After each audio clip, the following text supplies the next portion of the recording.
যতটা আমার তেল লাগবে সেরকম পরিমাণ আমি তেল দিই। তেলটা গরম করতে দিয়েছি। তার আগে তোমাদের একটা কথা বলে দিই, আমি কিন্তু আগে আলু ভেজে তুলে রেখেছি। এই দেখো, আমি আলু ভেজে তুলে রেখেছি। তেলটা বেশ গরম হয়ে গেছে, তেলটা গরম হয়ে গেছে, ধোঁয়া বেরোচ্ছে। এর মধ্যে আমি দিয়েছি তেজপাতা, দাঁড়ান এক সেকেন্ড, তেজপাতা, লবঙ্গ, দারচিনি, এলাচ দুটো দিয়ে বেশ একটু নেড়ে নেওয়ার পর এবার আমি এর মধ্যে পেঁয়াজ দেবো। লম্বা লম্বা করে কেটে রাখা আমি এর মধ্যে পেঁয়াজ দেবো। এর মধ্যে আমি কেটে রাখা 4টে বড় বড় সাইজের পেঁয়াজ দিলাম। পেঁয়াজটাকে লাল লাল ভাজা পর্যন্ত, খাওয়া পর্যন্ত আমি ভেজে যাব।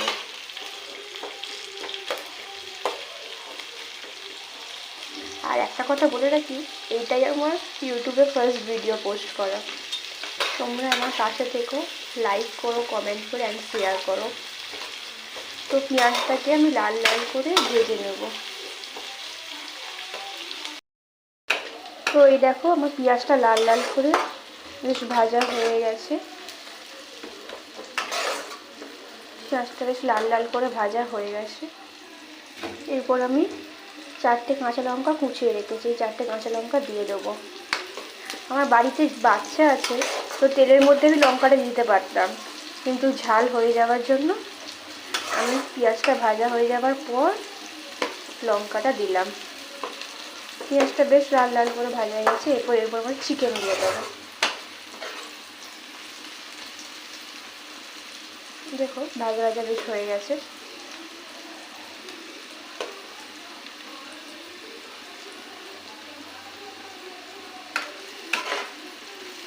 এরপর চিকেনটা আমরা দিয়ে দেবো। কাঁচা লঙ্কাটারও একটু ফ্রাই হয়ে গেছে।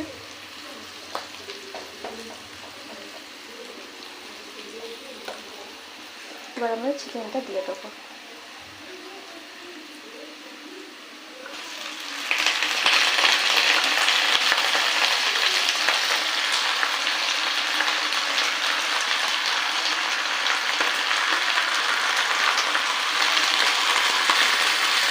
চিকেনটা দিয়ে একটু আমরা ভাজা ভাজা চিকেনটাকে করে নেবো। একটু আমরা চিকেনটাকে ফ্রাই করে নেবো, একটু চিকেনের কাঁচা গন্ধটা চলে যায়। একটু ফ্রাই করে নেবো চিকেনটাকে। এবার দেখো, আমাদের চিকেনটা বেশ ফ্রাই হয়ে গেছে। এরপর আমরা এর মধ্যে দুটো বড় সাইজের টমেটো দেবো। দুটো বড় সাইজের টমেটো আমি দিয়ে দিয়েছি।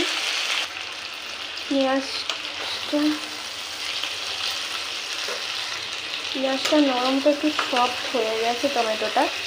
এরপর এর মধ্যে আমরা গুঁড়ো মশলা দেবো। আমি বাটিতে নিয়ে নিয়েছি হলুদ গুঁড়ো, ধনে গুঁড়ো, জিরে গুঁড়ো আর মিট মশলাগুলো, এগুলো সব আমরা দিয়ে দেবো। দিয়ে একটু নেড়ে নেবো। গুঁড়ো মশলাগুলি একটু নেড়ে নেওয়ার পর এর মধ্যে আমরা দিয়ে দেবো আদা বাটা আর রসুন বাটা। এই দেখুন, তার মধ্যে আমি একটা শুকনো লঙ্কা বাটাও দিয়েছি। আমার কাছে কাশ্মীরি লঙ্কা গুঁড়োটা শেষ হয়ে গেছে রঙ হওয়ার জন্য, তাই একটুখানি শুকনো লঙ্কা বাটা দিলাম। দিয়ে এগুলোকে ভালো করে মিশিয়ে নেব। এবার মাংসটা তেল ছাড়া পর্যন্ত আমরা মাংসটাকে কষে নেব। চাপা দিয়ে দিয়ে কষে নিয়ে একটুখানি কড়াটা খুলে নিয়ে আর একবার নেড়ে নেব। এই দেখো, মাংস থেকে তেল ছাড়তে শুরু করে দিয়েছে। আর একটু কষে নেব মাংসটাকে। মাংসটা তেল ছেড়ে দিয়েছে। এবার স্বাদ মতো নুন দেব। যে যার স্বাদ মতো নুন দেবে। আমি নুন দিয়ে একটু হাত দিয়ে দেওয়াই পছন্দ করি। ঠিকঠাক এবার হয়ে গেছে। নুনটা দিয়ে একটু নেড়ে নেবো মাংসটাকে।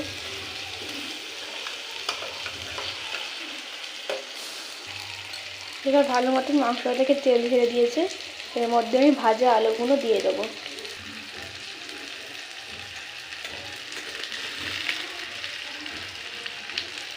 ভাজা আলুগুলো দিয়ে একটু নেড়ে নেবো। আলুগুলো নিয়ে নিয়েছি। আলুগুলো আগে থেকেই কুক করা ছিল, বেশ সেদ্ধ করাই আছে আলুগুলো, 90% সেদ্ধ করা। এরপর দিয়ে আমরা 1 কাপ গরম জল দেব, নিজেদের পরিমাণ মতো যতটা জল দরকার সেই হিসাবে আপনারা দেবেন। আমার এতটাতেই মনে হয়ে যাবে। জলটা পরিমাণ মতো দিয়ে দিয়েছি, দেখে নিন আপনারা। নিজেদের স্বাদ মতন নুনটাও দিয়ে দেবেন। আমার একটু নুনটা কম হয়েছিল, চেখে দেখলাম, তো একটুখানি নুন আমি দিয়েছিলাম, অ্যাড করেছি। তো এবার আমরা ঢাকা দিয়ে দেবো। তো আমার মাংসটা কমপ্লিট হয়ে গেছে। এর উপর একটুখানি গরম মশলা আর একটুখানি কাসুরি মেথি হাত দিয়ে গ্রেট করে দিয়ে দিলাম, দিয়ে একটু নেড়ে নেব। এটাই আমার ফার্স্ট ইউটিউবে ভিডিও, যদি কোনো ভুল হয়ে থাকে একটু ক্ষমা করে নিও প্লিজ। তো এটা আমি বলে ঢেলে আমি সার্ভ করব।